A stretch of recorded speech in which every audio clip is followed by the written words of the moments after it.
السلام علیکم ورحمۃ اللہ وبرکاتہ۔ الحمدللہ وکفا وسلام علی عبادہ الذین اصطفیٰ، اما بعد۔ اعوذ باللہ من الشیطان الرجیم، بسم اللہ الرحمن الرحیم۔ قد افلح المؤمنون الذین هم فی صلاتهم خاشعون۔ وقال النبی صلی اللہ علیہ وسلم: الصلاة عماد الدین، فمن اقامها اقام الدین، ومن هدمها فقد هدم الدین، او کما قال النبی صلی اللہ علیہ وسلم۔ صدق اللہ العلی العظیم وصدق رسولہ النبی الکریم۔ رب اشرح لی صدری ویسر لی امری واحلل عقدۃ من لسانی یفقہوا قولی۔ سبحانک لا علم لنا الا ما علمتنا انک انت العلیم الحکیم۔ درود شریف پڑھ لیں۔ اللہم صلی علی محمد وعلی آل محمد کما صلیت علی ابراہیم وعلی آل ابراہیم انک حمید مجید۔ اللہم بارک علی محمد وعلی آل محمد کما بارکت علی ابراہیم وعلی آل ابراہیم انک حمید مجید۔ گرامی قدر علماء کرام، بزرگان محترم اور میرے پیارے دوستوں، اللہ کا ہم سب پر بہت بڑا احسان اور بہت بڑا کرم ہے کہ اللہ نے ہم سب کو جمعہ کے مبارک دن میں تھوڑی دیر کے لیے اپنے گھر میں یعنی مسجد میں جمع فرمایا۔ دعا کرو اللہ ہم سب کے جمع ہونے کو قبول فرمائے۔ حدیث شریف میں حضرت اقدس نبی کریم صلی اللہ علیہ وسلم کا سچا ارشاد علی ہے، جمعہ کے دن ایک گھڑی ایسی ہوتی ہے، اس گھڑی میں کوئی بندہ اپنے پروردگار عالم سے جو بھی سوال کرے، شرط یہ ہے کہ جائز سوال ہونا چاہیے، ناجائز سوال نہیں ہونا چاہیے۔ اللہ پاک اس کے سوال کو ضرور قبول فرماتے ہیں، اللہ پاک اس کے سوال کو ضرور منظور فرماتے ہیں۔ اللہ سے دل سے دعا کر لو، اللہ تو نے اپنے فضل و کرم سے، اپنی رحمت سے ہمیں مسجد میں جمع فرمایا، اللہ کے لیے کوئی مشکل نہیں، اللہ ہم سب کو جنت الفردوس میں بھی جمع فرمائے۔ حدیث شریف میں لکھا ہے کہ جمعہ کا دن عید الفطر، رمضان المبارک کے مہینے کے بعد جو عید آتی ہے اس عید کو عید الفطر کہتے ہیں، اور عید الاضحیٰ جس کو ہم اپنی زبان میں بقرہ عید کہتے ہیں۔ جمعہ کا دن عید الفطر اور عید الاضحیٰ سے بھی بڑھ کر ہے، یہاں تک کہ حدیث شریف میں فرمایا نبی کریم صلی اللہ علیہ وسلم نے: میرے امتیوں جتنا ہو سکے جمعہ کے دن بھلائی کے کام زیادہ کرتے رہو، جتنا ہو سکے جمعہ کے دن اللہ کو راضی کرنے والے اعمال زیادہ کرتے رہو، اس لیے کہ جمعہ کے دن نیک اعمال کا ثواب، بھلائی کے کاموں کا ثواب بڑھا دیا جاتا ہے۔ یہاں تک کہ کنز العمال میں یہ حدیث موجود ہے، فرمایا نبی کریم صلی اللہ علیہ وسلم نے: جس نے جمعہ کے دن اپنی ذات کو اللہ کو ناراض کرنے والے کاموں سے بچا لیا، اللہ کی نافرمانی والے کاموں سے بچا لیا، اللہ پاک اس کے لیے اور 6 دن گناہوں سے بچنا آسان فرما دیں گے۔ حدیث شریف میں موجود ہے، حدیث کے بیان کرنے والے حضرت انس رضی اللہ تعالیٰ عنہ فرماتے ہیں نبی کریم صلی اللہ علیہ وسلم نے ارشاد فرمایا: جمعہ کے دن کی 2 رکعت نماز، صرف جمعہ کے دن کی 2 رکعت نماز باقی دنوں کی 1000 رکعت نماز سے افضل ہے، اور جمعہ کے دن کی 1 تسبیح باقی دنوں کی 1000 تسبیح سے افضل ہے۔ جمعہ کے دن 1 روپیہ صدقہ کرنا باقی دنوں میں 1000 روپیے صدقے کرنے سے افضل ہے۔ اللہ سے دل سے دعا کر لو اللہ ہم سب کو جمعہ کے مبارک دن کی بھی قدردانی کی توفیق و سعادت نصیب فرمائے، اور زندگی کی ہر گھڑی، ہر سیکنڈ، ہر منٹ کے اللہ پاک ہم سب کو قدردانی کی توفیق و سعادت نصیب فرمائے۔ ہم ایک نئے سال میں داخل ہو چکے ہیں، اور ہم سب جانتے ہیں کہ اسلامی ایک نیا سال شروع ہو چکا ہے، اور حدیث شریف میں حضرت اقدس نبی کریم صلی اللہ علیہ وسلم کے صحابہ کرام کے متعلق لکھا ہوا ہے کہ صحابہ کرام جب نیا سال شروع ہوتا تھا تو آپس میں ایک دوسرے کو ایک دعا سکھلاتے تھے. بہت زبردست دعا حدیث شریف میں بیان فرمائی. اللہم ادخلہ علینا بالامن والایمان. پڑھیے تو بہت اچھا، نہیں پڑھیے تو اس دعا کے الفاظ پر آمین کہہ دو تو اللہ کی ذات علی سے امید ہے اللہ ہمارا یہ سال مبارک فرمائے گا. اللہم ادخلہ علینا بالامن والایمان والسلامتی والاسلام ورضوان من الرحمن وجوار من الشیطان. دعا کا مطلب یہ ہے کہ اللہ تو نے ہمیں یہ نیا سال عطا فرمایا ہے، یہ امن و امان کے ساتھ ہمیں گزارنا مقدر فرما، اسلام کے ساتھ، سلامتی کے ساتھ، اللہ کی خوشنودی کے ساتھ، اور شیطان کی تمام فتنوں سے ہمیں اس سال میں محفوظ فرما. تو معمولی دعا نہیں ہے، لیکن میرے بھائیوں وقت گزرنے والی چیز ہے، وقت بولو ٹھہرتا نہیں ہے. اور حدیث شریف میں لکھا ہے کہ قیامت کے قریب جس وقت اللہ پاک دنیا کو ختم کر دینے کا فیصلہ کریں گے، جس دن اللہ پاک پوری دنیا کو ختم کر دیں گے، اس دن کو قیامت کا دن کہتے ہیں. اور ہم سب کا ایمان ہونا چاہیے قیامت پر ایک نہ ایک دن یہ دنیا ختم ہو جائے گی. اور اللہ رب العالمین قیامت کے منظر کو قرآن کریم میں بیان فرماتے ہیں.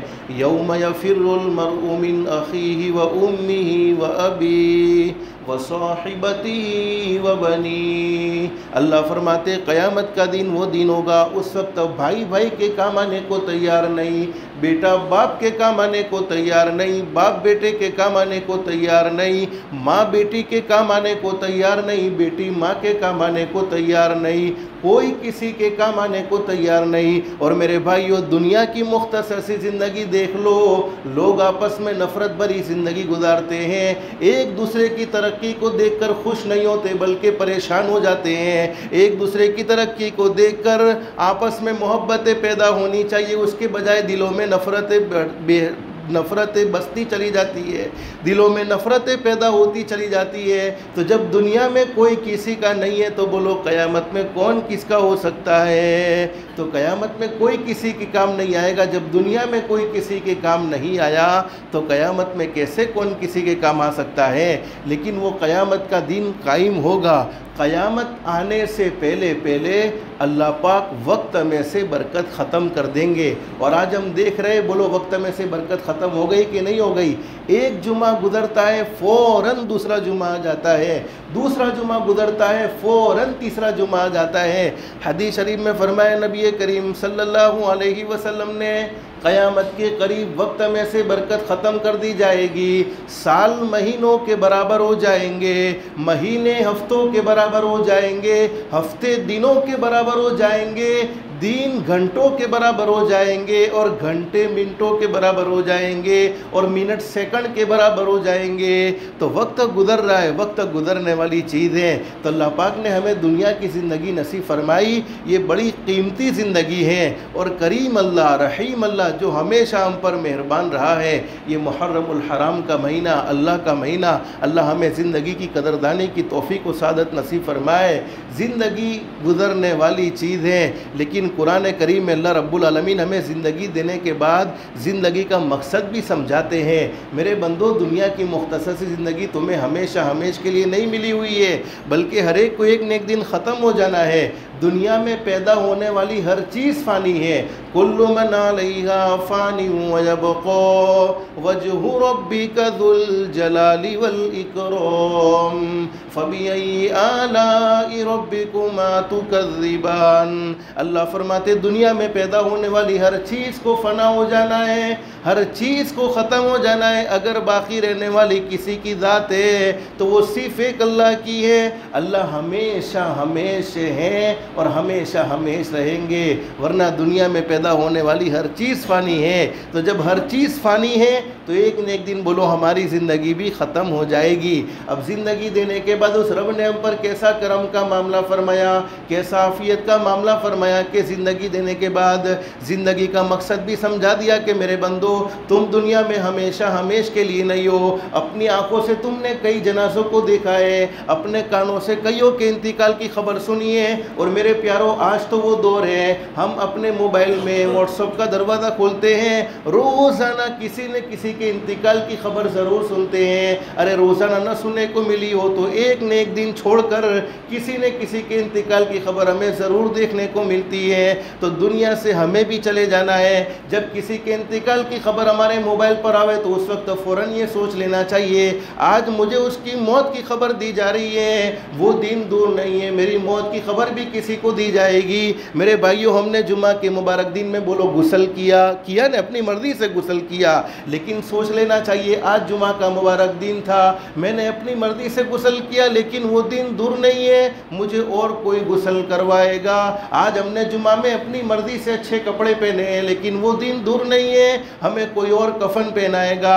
آج جمعہ کے مبارک دن میں ہم نے اپنی مرضی سے اچھی خوشبو لگائی ہے، عطر لگایا، لیکن وہ دن دور نہیں ہے کہ ہمارے کفن پر کوئی اور خوشبو لگائے گا۔ اور آج ہم اپنی مرضی سے چل کر مسجد میں آئے ہیں لیکن وہ دن دور نہیں ہے کہ ہم مسجد میں آنے کے قابل نہیں ہوں گے، لوگ ہمیں اٹھا کر مسجد میں لائیں گے، تو زندگی گزر جائے گی۔ اللہ نے قرآن کریم میں سمجھایا وَمَا خَلَقْتُ الْجِنَّ وَالْإِنسَ إِلَّا لِيَعْبُدُونَ۔ کھانے پینے کمانے سے بولو اللہ نے روکا نہیں ہے۔ حدیث شریف میں فرمایا نبی کریم صلی اللہ علیہ وسلم نے میرا کوئی امتی سنت کے مطابق کھائے، سنت کے مطابق کھانے کا اہتمام کرے، جتنا وقت اس کا کھانے میں خرچ ہوا ہے وہ سارا کا سارا وقت عبادت میں شمار ہو گیا۔ سوتے بولو ہم اپنی باڈی کے آرام کے لیے سوتے ہیں، اپنے دماغ کی تھکاوٹ کو دور کرنے کے لیے سوتے ہیں، لیکن حدیث شریف میں فرمایا نبی کریم صلی اللہ علیہ وسلم نے میرا کوئی امتی سنت کے مطابق دعا پڑھ کر سونے کا اہتمام کرے، اللہ رب العالمین اس کی پوری رات عبادت میں شمار فرماتے ہیں۔ بولو اس سے آسان دین کوئی ہو سکتا ہے؟ ہم بزنس کرتے ہیں، تجارت کرتے ہیں، حدیث شریف میں لکھا ہے کہ میرا کوئی امتی اس لیے تجارت کرتا ہے، اس لیے بزنس کرتا ہے کہ کسی کے سامنے ہاتھ نہ پھیلانے پڑے، کسی کے سامنے سوال نہ کرنا پڑے۔ میرے اس امتی کا چہرہ قیامت کے دن 14ویں رات کے چاند کی طرح چمکے گا۔ اور ایک حدیث میں ہمارے نبی حضرت محمد الرسول اللہ صلی اللہ علیہ وسلم نے ارشاد فرمایا میرا کوئی امتی بزنس کرتے ہوئے تھک جاتا ہے، ہم اپنی دکان پر بیٹھے بیٹھے تھکے ہیں، اپنے کاروبار میں بیٹھے بیٹھے تھکے ہیں۔ اماں عائشہ صدیقہ رضی اللہ تعالیٰ عنہ اس حدیث کے بیان کرنے والی ہماری اماں حضرت عائشہ کیا فرماتی ہیں؟ حضرت اقدس نبی کریم صلی اللہ علیہ وسلم نے ارشاد فرمایا تھکنے کی برکت سے شام کو بزنس کرتے ہوئے ہم تھک چکے ہیں، کاروبار کرتے ہوئے تھک چکے ہیں، تھکنے کی برکت سے اللہ پاک پوری زندگی کے گناہوں کو معاف کر دیتے ہیں۔ بولو اس سے آسان دین کوئی ہو سکتا ہے کہ ہم دنیا بھی کما رہے ہو اور ہمارے گناہ بھی بولو معاف ہو رہے ہو؟ اللہ کو راضی کرنا بولو کوئی مشکل کام نہیں ہے۔ ایک حدیث میں حضرت نبی کریم صلی اللہ علیہ وسلم نے ارشاد فرمایا میرا کوئی امتی حلال کمائی کے لیے نکلتا ہے، گھر سے نکلا اللہ رب العالمین اس کی طرف محبت کی نظروں سے دیکھتے ہیں۔ بولو جس کی طرف اللہ کی محبت کی نظر ہوگی اس کے کام بنیں گے کہ نہیں بنیں گے؟ اس کے کام بولو کبھی بگڑ سکتے نہیں ہے۔ تو قرآن کریم میں اللہ پاک ہمیں سمجھاتے ہیں کہ صرف زندگی میں کھانا پینا سونا یہ نہیں ہے، بلکہ مقصد زندگی اللہ کو پا لینا ہے۔ لیعبدون ای لیعرفون۔ ارے نماز میں اب تمہیں بلایا گیا ہو، الصلاۃ خیر من النوم کی صدا ہے، تم نے اپنے کانوں سے سنی ہو، پھر تم فجر کی نماز میں آرام سے سوئے ہو، تو یہ اللہ کی دی ہوئی نعمتوں کی ناقدری ہے۔ حی علی الصلاۃ حی علی الفلاح کی صداؤں کو اپنے کانوں سے سن رہے ہو، اس کے باوجود تجارت میں ایسے مشغول ہو کہ قدم مسجد کی طرف نہیں اڑتے ہیں۔ تو میرے پیارو یہ مت سوچو کہ میں خود مسجد میں نہیں گیا ہوں، بلکہ زندگی میں اعمال اتنے بگڑ گئے ہیں، میرا پیدا کرنے والا اللہ مجھے مسجد میں آنے ہی نہیں دیتا ہے۔ تو قرآن کریم میں اللہ فرماتے ہیں ہم نے جنات اور انسان کو اس لیے پیدا فرمایا لیعبدون ای لیعرفون، اللہ کی عبادت کر کے اللہ کو پہچان لے۔ آج ہم نے سب کو پہچانا ہے، نہیں پہچانا تو ہمارے رب کو نہیں پہچانا۔ بہت سے لوگوں کی زبان پر یہ شکایت ہوتی ہے بزنس کرتے ہیں لیکن بولو برکت نظر آتی نہیں ہے۔ ہر کوئی آدمی اپنی زندگی میں پیسوں کے معاملے میں پریشان ہے، بہت سی مرتبہ حلال کمائی میں بڑی محنت بھی ہوتی ہے لیکن قرض ابھی دین بدین بڑھتا ہی چلا جاتا ہے، نہ پیسوں میں ہمیں برکت نظر آتی ہے۔ حقیقت ہے ہر ایک کی یہ پریشانی ہے، ہر ایک کی یہ شکایت ہے۔ اللہ آگے قرآن کریم میں کیا فرماتے ہیں؟ علماء جانتے ہیں ما اريد منهم من رزق وما اريد ان يطعمون ان ان اللہ هو الرزاق ذو القوة المتین۔ اللہ فرماتے میرے بندو اگر تم نے اپنی زندگی کے مقصد کو سمجھ لیا ہے، زندگی کا مقصد کیا ہے، جن کاموں کو اللہ نے کرنے کا کہا ان کاموں کو کر کے تم زندگی گزارتے ہو، اور جن کاموں سے اللہ نے روکا ان کاموں سے اپنی ذات کو بچاتے ہو، اب تمہیں روزی کے معاملے میں پریشان ہونے کی ضرورت نہیں۔ کوئی روزی پر جادو نہیں کر سکتا۔ دو چیزیں ایسی ہیں جو انسان کا پیچھا کیے ہوئے ہیں، ایک روزی اور ایک موت۔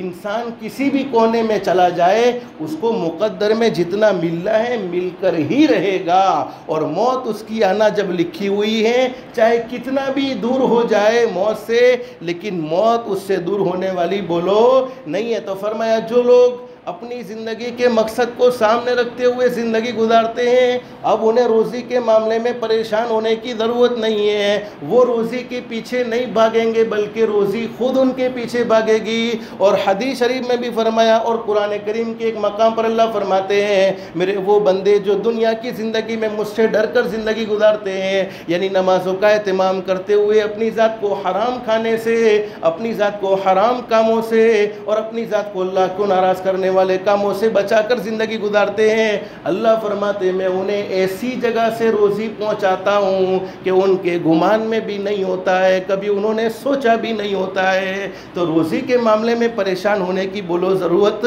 نہیں ہے۔ اگر ہمارا اللہ ہم سے راضی ہے تو پھر فقر و فاقہ میں بھی وہ مزہ آئے گا جو جس مزہ کو ہم نے کھانے میں بھی تصور بولو نہیں کیا ہوگا۔ تو اللہ کو راضی کرنا کوئی مشکل کام نہیں ہے میرے پیارو، بولو جانا ہر کسی کو، یہ بات تو فائنل اور طے شدہ ہے، دنیا میں کوئی ہمیشہ ہمیش نہیں رہے گا، لیکن آج سے ہم سب طے کرتے ہیں انشاءاللہ دنیا سے جانے سے پہلے اپنے رب کو راضی کریں گے۔ رب کو راضی کریں گے تو موت کے وقت ہمیں کلمہ ضرور ملے گا۔ ہر کوئی آدمی چاہتا ہے مجھے موت کے وقت کلمہ مل جائے، اور حدیث شریف میں فرمایا من کان آخر کلامی لا الہ الا اللہ دخل الجنہ بغیر حساب ولا کتاب، او کما قال النبی صلی اللہ علیہ وسلم۔ نبی کریم صلی اللہ علیہ وسلم نے ارشاد فرمایا جس کی زندگی کا آخری کلام لا الہ الا اللہ ہوگا وہ جنت میں ضرور داخل ہوگا۔ اور حدیث شریف میں بغیر حساب و کتاب کے اس سے آسان کام کون سا ہو سکتا ہے کہ اللہ موت کے وقت کلمہ نصیب فرما دے، حساب کتاب کا کوئی معاملہ نہیں، ڈائریکٹ جنت کا داخلہ مل جائے گا۔ لیکن ہمارے نبی نے فرمایا میرا وہ امتی جس نے اپنی زندگی میں 5 وقت کی نماز کا اہتمام کیا۔ حدیث شریف میں لکھا ہے کہ جب آدمی دنیا سے جا رہا ہو، بولو جائیں گے، ہر کوئی جائیں گے، اور علماء نے فرمایا، حضرت شیخ سعدی رحمۃ اللہ علیہ فرماتے ہیں جب بچہ دنیا میں آتا ہے تو بولو کیسے آتا ہے، ہنستے ہوئے کہ روتے ہوئے؟ ارے روتے ہوئے آتا ہے، زور زور سے چیخ چیخ کر روتا ہے، اور اس کے رونے کو دیکھ کر گھر والے خوش ہوتے ہیں، گھر والے ہنستے ہیں، گھر والے مٹھائیاں تقسیم کرتے ہیں۔ لیکن اگر یہی بچہ جوان ہونے کے بعد اپنی زندگی کو اللہ کے احکام کے مطابق اور حضرت نبی کریم صلی اللہ علیہ وسلم کے طریقے کے مطابق گزار کر دنیا سے جاتا ہے تو یہ ہنستے ہوئے جاتا ہے اور گھر والے روتے رہ جاتے ہیں۔ اور علماء جانتے، حدیث شریف میں لکھا ہے نیک لوگوں کے دنیا سے جانے پر تو اللہ کی زمین بھی روتی ہے، الہ العالمین وہ فلانا بندہ کہاں چلا گیا جو میری پشت پر تجھے راضی کرنے والے اعمال کیا کرتا تھا، میری پشت پر تجھے راضی کرنے والے کام کیا کرتا تھا۔ تو دنیا سے جانا ایسا چاہیے کہ ہمیں بولو مرنے کا کوئی خوف اور مرنے کا کوئی افسوس نہ ہو۔ اسی لیے علماء نے لکھا ہے کہ اپنی ذات کو گناہوں سے اتنا بچانے کا اہتمام کرو، اللہ سے جنت نہ مانگو بلکہ اعمال ایسے کرو کہ جنت خود ہمیں مانگنے لگے۔ تو ہمارے نبی نے فرمایا کہ جب آدمی دنیا سے جا رہا ہو تو اسے یوں مت کہو کہ تو کلمہ پڑھ، ہو سکتا ہے موت کی تکلیف میں وہ کلمے کا انکار کر دے، موت کی تکلیف میں وہ کلمے کا انکار کر کے دنیا سے جائے، اس لیے فرمایا کہ اس کے کان میں کلمہ پڑھو تاکہ سن سن کر وہ کلمہ پڑھنے والا بن جائے۔ لیکن ہمارے نبی نے فرمایا میرا وہ امتی جس نے اپنی زندگی میں 5 وقت کی نماز کا اہتمام کر لیا، صرف جمعہ والے نہیں، صرف عید والے نہیں، صرف رمضان والے نہیں، 5 وقت کی نماز کا اہتمام کرنے والے۔ حدیث شریف میں فرمایا ملک الموت روح نکالنے والا فرشتہ جب آدمی دنیا سے جائے گا تو اس کے قریب آئے گا، اور شیطان دنیا میں بولو ہمارا دشمن رہا ہے اور موت تک رہے گا، اور شیطان کی پوری یہ کوشش ہوتی ہے کہ ہم اپنے پیدا کرنے والے اللہ کو راضی نہ کرے، تو موت کے وقت اس کی کوشش اور زیادہ بڑھ جاتی ہے، اور زیادہ وہ حملے کرنے کی کوشش کرتا ہے کہ ہم دنیا سے بغیر ایمان کے جائے۔ تو حدیث شریف میں فرمایا کہ 5 وقت کی نماز پڑھنے والے کو ملک الموت اس کے قریب آئیں گے، اور پہلے شیطان کو اس سے دور کر دیں گے، شیطان کو اس کے قریب بیٹھنے نہیں دیں گے، پھر خود کلمہ پڑھائیں گے، اس کے بعد اس کی روح کو قبضہ کریں گے۔ تاج سے میرے پیاروں طے کر لو کہ 5 وقت کی نماز کا ضرور اہتمام کریں گے۔ ہر کوئی آدمی چاہتا ہے کہ ہم اللہ کے ولی بن جائے، بولو چاہتے کہ نہیں چاہتے کہ اللہ ہم سے محبت کرے؟ اللہ کا ولی بننے کی کوئی لمبی چوڑی پروسیس نہیں۔ آج کے جمعہ کے دن میں بس 2 کام کی نیت کر لو، جس نے اپنی زندگی میں 2 کام کر لیے، دنیا والے اسے اچھا سمجھے نہ سمجھے، دنیا والے اس کی عزت کرے نہ کرے، دنیا والے اس سے محبت کرے نہ کرے، دنیا والے اس سے اچھا کہے نہ کہے، پیدا کرنے والا اللہ کہے گا میرے بندے تجھ سے اچھا میرے نزدیک کوئی نہیں ہو سکتا۔ نمبر 1 5 وقت کی نماز کا اہتمام، کہو انشاءاللہ، بولو جو اللہ کے سامنے جھکتا ہو اس سے اچھا کوئی ہو سکتا ہے؟ اور یاد رکھو اللہ کے سامنے جو جھکتا ہے اللہ پوری دنیا کو اس کے سامنے جھکاتے ہیں، اور جو اللہ کے گھر سے دور بھاگتا ہے پھر اسے دنیا والوں کے سامنے جھکنا پڑتا ہے۔ تو سب سے پہلا کام 5 وقت کی نماز کا اہتمام، اور دوسرا کام اپنی ذات سے کسی کو دکھ مت پہنچاؤ، کسی کو تکلیف مت پہنچاؤ۔ حدیث شریف میں فرمایا نبی کریم صلی اللہ علیہ وسلم نے، اللہ پاک بڑے کریم ہیں، بڑے رحیم ہیں، پوری زندگی گناہوں میں گزر جائے، پوری زندگی نافرمانی میں گزر جائے، صرف ایک مرتبہ کہہ دیا جائے استغفر اللہ، کہو استغفر اللہ۔ حدیث شریف میں لکھا ہے کہ اللہ پاک آسمان پر فرماتے میرے بندے تو نے مجھ سے معافی مانگی ہے، میں نے تجھے معاف کر دیا۔ اور کبھی کبھی ہم دنیا والوں سے معافی مانگتے ہیں تو معافی کا تانا بھی دیتے ہیں کہ تمہیں معاف کرنے جیسا تھا نہیں، لیکن تم معافی مانگنے آئے ہو تو تمہیں معاف کر دیتے ہیں۔ پیدا کرنے والا اللہ فرماتے ہیں التائب من الذنب کمن لا ذنب لہ، مجھ سے معافی مانگنے والا ایسا ہے جیسا کہ اس نے گناہ کیا ہی نہیں تھا۔ تو اللہ بڑے کریم بڑے رحیم، پوری زندگی گناہوں میں گزر جائے، اللہ چاہے تو پکڑ کرے، چاہے تو معاف کرے، چاہے تو اس کی سزا کو آخرت پر موقوف کر لے، لیکن 2 گناہ ایسے ہیں جن کی سزا مرنے سے پہلے دنیا میں ضرور ملتی ہے۔ نمبر 1 جس نے اپنے ماں باپ کے دل کے ٹکڑے کیے ہو۔ ماں باپ کو ستانے والا کبھی دنیا میں خوش نہیں ہو سکتا، وہ دنیا میں ضرور روتا ہے۔ اور نمبر 2 جس نے کسی پر ظلم کیا ہو، کسی کا دل دکھایا ہو، سامنے والا کمزور، پیدا کرنے والا اللہ کمزور نہیں ہے، پیدا کرنے والا اللہ ضرور جواب دیتا ہے۔ تو 2 کام کی نیت کرتے ہیں انشاءاللہ۔ پہلا 5 وقت کی نماز کا اہتمام، دوسرا اپنی ذات سے کسی کو دکھی نہیں کریں گے۔ اگر یہ 2 کام ہماری زندگی میں ہیں تو ہم اللہ کے نیک بندوں میں شمار ہیں۔ اللہ سے دل سے دعا کر لو اللہ ہم سب کی دنیا بھی بہتر سے بہتر بنائے، آخرت بھی بہتر سے بہتر بنائے، اللہ کے احکام کے مطابق حضرت نبی کریم صلی اللہ علیہ وسلم کے طریقے کے مطابق زندگی گزارنے کی توفیق و سعادت نصیب فرمائے۔ جمعہ کا مبارک دن ہمارے نبی حضرت محمد الرسول اللہ صلی اللہ علیہ وسلم کے احسانات بھی ہم پر اتنے ہیں کہ ان کو گننا چاہے تو بولو گن نہ سکے، شمار کرنا چاہے تو شمار نہ کر سکے۔ جتنا بھی ہو سکے درود پاک کی بھی کثرت کرتے رہیں گے انشاءاللہ۔ اللہ ہم سب کو کہنے سننے سے زیادہ اخلاص، استخلاص اور استقامت کے ساتھ عمل کی توفیق نصیب فرمائے، آمین یا رب العالمین۔ وآخر دعوانا ان الحمدللہ رب العالمین۔ سنت باقی سنت پڑھ، استغفر اللہ الذی لا